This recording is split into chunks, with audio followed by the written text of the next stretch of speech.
Assalamualaikum sahabat. Sekarang kita berada di Lemang Pak Udin. Botek kiri. Botek apa dapat botek kiri kan? Nama alamat dia botek kiri kan? Ya.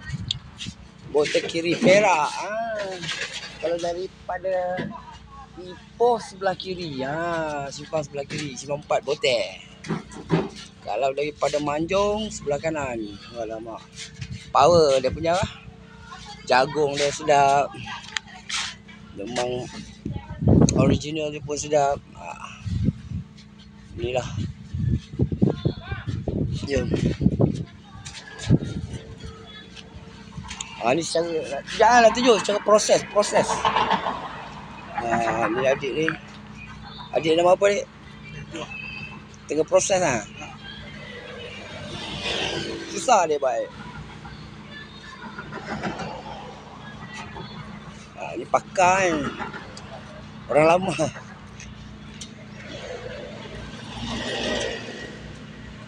Ni bang. Tu tokek dia.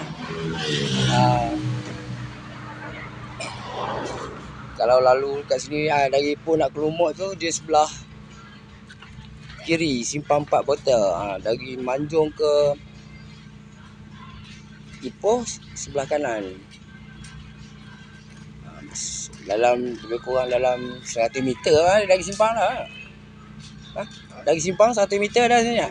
Lebih 1,5. 200 meter. 200 meter jumpa tu. Lemang Pak Udin. Sementara masih ada. Dia sampai raya berapa bang? Besok lah. Cari stok barang. Oh. Kelapa tu lah. Cepat rebut peluang. Kelapa dah tak ada. Ni pun banyak yang tempah ramai ni ya. Ini tiap-tiap tahun lah. Tengok pakar hubung macam mana. Jadi teknik dia tu. Tu yang mahal tu.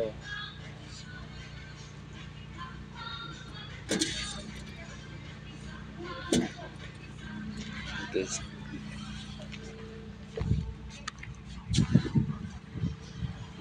Nak ni interview sikit. Berapa jam abang kau bakar dia? Berapa jam untuk masak? Kurang 2 jam lebih lah. 2 jam lebih Apa? Sebatang 2 jam lebih baru siap. Bayangkan. Tu yang special itu sebab apa? Dia guna betul-betul bara, dia tak ada api. Setengah tu dia pakai api. Okey. Tapi ni dia pakai panas bara api. Tengok ni semua dah masak. Semua. Yang sini yang laju jagung. Jagung laju, special pun apa nama original pun laju juga.